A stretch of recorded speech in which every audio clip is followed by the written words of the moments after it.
এর চাইতে মায়া আর হতে পারে যদি মায়ার মতো মায়া হয়।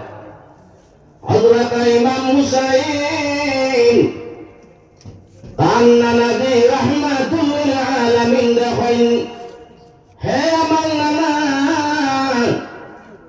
আপনি নানিজি উরাতের মধ্যে মাথা মুবারক লাগাইয়া উঠি রইলা, এই স্বাদ আবার কি? এটা আবার কিসের স্বাদ? রাহমাতুল লিল আলামিন কইলা, হে আমার কলিজার টুকরা নাতি,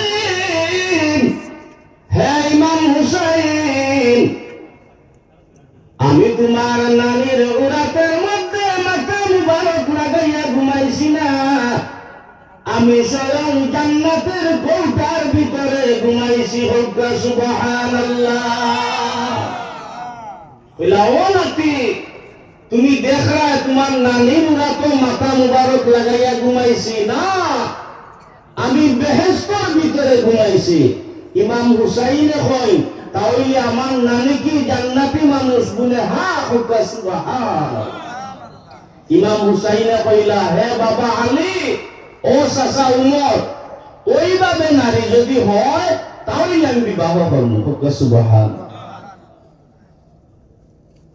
হযরত উমর, হযরত আলী জোর করিয়া বললা, আচ্ছা ঠিক আছে, তাহলে ওই মেয়েটার সাথে কথা হোক, দেখা দেখি হোক।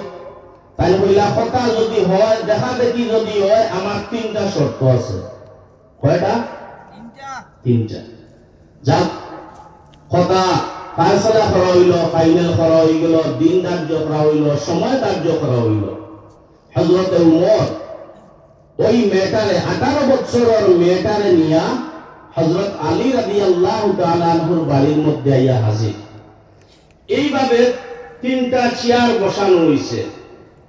মাঝর চেয়ার হযরত ইমাম হুসাইন বসা, ডাইনর চেয়ার হযরত উমর ফারুক রাদিয়াল্লাহু তাআলা আনহু বসা, এবং বামর চেয়ার হযরত আলী রাদিয়াল্লাহু তাআলা আনহু বসা। হোক সুবহানাল্লাহ।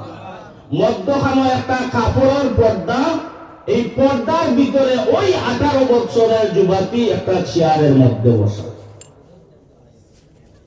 এইবার মেন পর্দার ভিতর তনে সালাম জানাইল, আসসালামু আলাইকুম। পর্দার ওই পাশ তনে সালামের জবাব দেওয়া হয়, ওয়া আলাইকুম আসসালাম। মেয়েটা কইল, হে ইমাম হুসাইন, আমি বড় একা মানুষ, আমার মাও নাই, বাবাও নাই, আমার চাচাও নাই, চাচিও নাই, দুনিয়ার মধ্যে কেউ নাই। হে ইমাম হুসাইন, বিবাহ করবা বলিয়া 3টা শর্ত বিষয়, একদিকে আমি একা বসা, অন্যদিকে তুমি তোমার চাচা এবং বাবা বান্ধে নিয়া পর্দার বাহিরে বসা। আমি তো বড় একা, আমার আল্লাহ ছাড়া আর কোনো গতি নাই। মেয়েটায় আহাজারি করিয়া এই কথাটা কইল।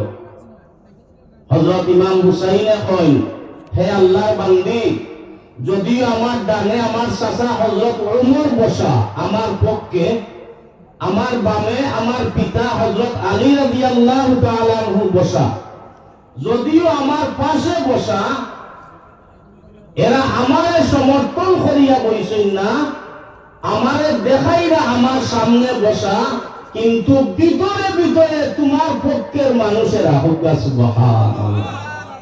বিষয়টা মজার নাই? এমনি বইছেন আমার সামনে, তুমি পর্দার আড়ালে, কিন্তু তোমার পক্ষের মানুষ। তুমি একা হইলা কেমনে? একা তো হইলাম আমি। এইভাবে শুরু হইল। হযরত ইমাম হুসাইনে কয়, তাহলে আমার প্রথম প্রশ্ন হইল, আপনি যে আমারে বিবাহ করতা, আমার মার চিনেননি? হোক সুবহানাল্লাহ। সময় নাই, একটার দিকে আমরা মিলাদ শরীফ পড়ে লইতাম, অন্যদিকে আলোচনা করতে গেলে কিছু সাইড কোণে টানিয়ে আনা লাগে না? তো আমি সাইডে যাইতাম পারি না, সরাসরি ও ঘটনাটা হইয়া শেষ করিলিয়া। হযরত ইমাম হুসাইনের প্রথম প্রশ্ন হইল, আপনি যে আমার বিবাহ করতে আমার মারে চিনেননি? তখন হযরত আলী, হযরত উমর